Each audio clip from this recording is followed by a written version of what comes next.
Ian, you must be absolutely thrilled with the way that you have thundered back into form this evening. Yeah, I think we were so disappointed at the end of the game.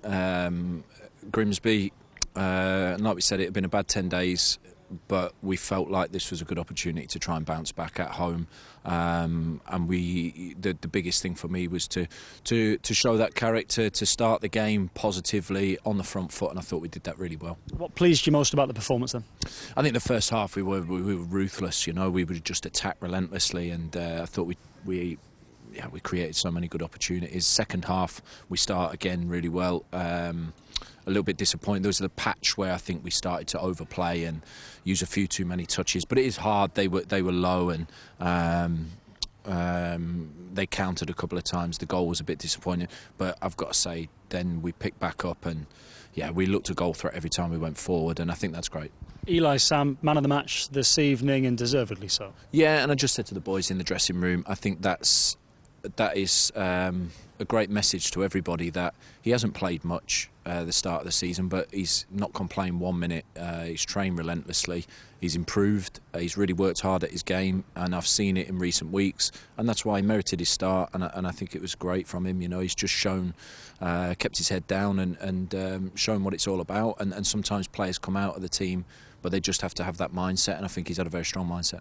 Ruben Rodriguez and Kyle Wootton also getting back on the score sheet this evening. First time in 2022 for Ruben, but first time for Kyle since, I think, Wrexham here on the 2nd of January. How important was it to get both of them back in the goals tonight? Yeah, I think so. I think Woods hasn't come to massive chances. He had 1 or 2 against Grimsby, but we haven't created enough for him in the weeks, the last couple of weeks. But yeah, great for them. I think sometimes you just need 1-2 at the back of the net, and then it can set you off. So I think great for Ruben and great for Kyle that we get those goals. Cal Roberts looks to be at his brilliant best at the moment, just beating players for fun, and another great finish tonight.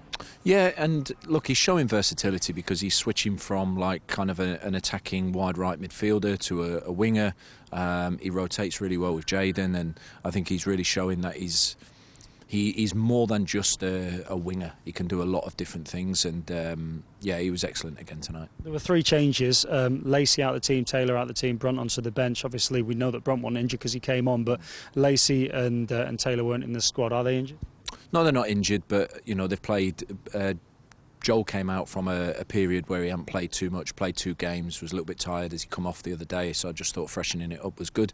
Same with Lacey, played a lot of football, I think he's done well, but just felt it needed a freshen up today. I saw that they sold Bloomfield, who's a big striker, so I knew they'd probably play Clark Mason up front, who's quick, so I thought Brindley would be a good match-up for him pace-wise in there, and I thought it suited as well. You made the change to the formation as well, the 4-2-3-1. Explain the thinking behind that for us.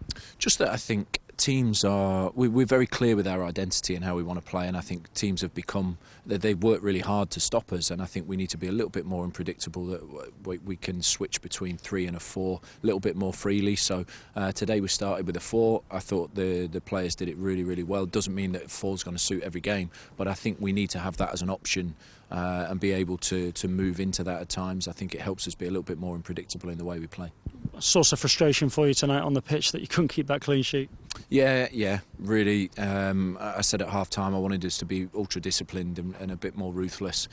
We were that going forward, but I thought we got a couple of little bad habits for a spell of 10-15 minutes, and we got punished. And that's a good lesson for us, because maybe in a game that we're 2-0 up and comfortable, that could then be 2-1 and it can cause a problem. So that's a message that we need to hammer home, really, that we can't take our foot off the gas. I think it was Wealdstone away where afterwards you lamented the fact that you don't score many early goals. Since then, 2 tonight, and obviously the goal on Saturday was an early goal as well. Have you placed extra emphasis on that? I think we've just tried to start games in a bit more front foot, and I thought we did that against Bromley. I thought the first half we were good. I thought the first half an hour against Grimsby we were good, and of course tonight we were fantastic first 20 minutes. So yeah, we've been aware that we haven't started games maybe fast enough or enough on the front foot. Also, teams have sat off us a lot, so we've been patiently building into games. But I'm pleased with that we've been a bit more on the front foot in these early parts of the game. The one thing that almost spoiled the night, maybe it did spoil the night, was the incident of completely unacceptable racism that came from one person in the Kop in the direction of Rob Hall, the Barnet player. What was your take on that? I mean, of course, the referee came over. I don't know too much about what was said, but as I understand it, it's in the hands of the police. It was dealt with by the stewards, and for us here, it's not acceptable. We have a zero tolerance on that, and it's not what anybody wants to hear coming from a crowd. People don't come for that, so it's completely unacceptable. But it's been dealt with. It's in the hands of the police, and hopefully, it's dealt with in the correct way. At half-time, there was an announcement over the tannoy that the referees had said that if there was any more of that, the game would be abandoned. Did the game come close to being abandoned in your eyes? Not because there wasn't another incident, but I think the referee handled it very well. He came over, he explained exactly what was going on to the bench, and we were in agreement that this is not acceptable behaviour, and we don't want to hear it at the football ground, we don't want to hear it in the crowd. And of course, the referee was willing to call the game should he hear anything else. So I think he made the right call from that perspective. And of course, after that there's no more.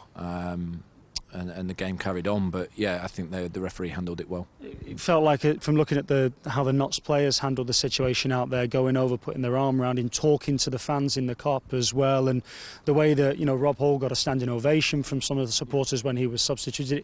Did it feel like the football club handled it well as well in your eyes? Well, I think so. Both teams are against this. Nobody wants this in our game.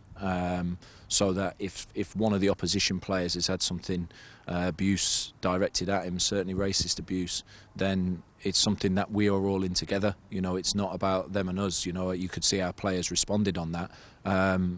And we feel very strongly about that. So you could see that our players had some interaction with the crowd there, just to make sure that people were doing things the right way. And like we say, it's in the hands of the police and hopefully dealt with. Appreciate your talking on it. FA Trophy at the weekend now. In a way, would you rather not have the interruption of the FA Trophy after such a good win tonight? You want to get another league game under your belt? Yeah, but I don't have that choice. So it's the FA Trophy, but really good test against Halifax away. Tough game that is. Very good team, and I think it's just a good opportunity. Again, we can look at other possibilities. We can look at what opportunities we've got. Rotate the squad a little bit, freshen it up. I think that's going to be really important because we're going to go busy schedule of games now, so we've got to be ready for that. No drop in Eli.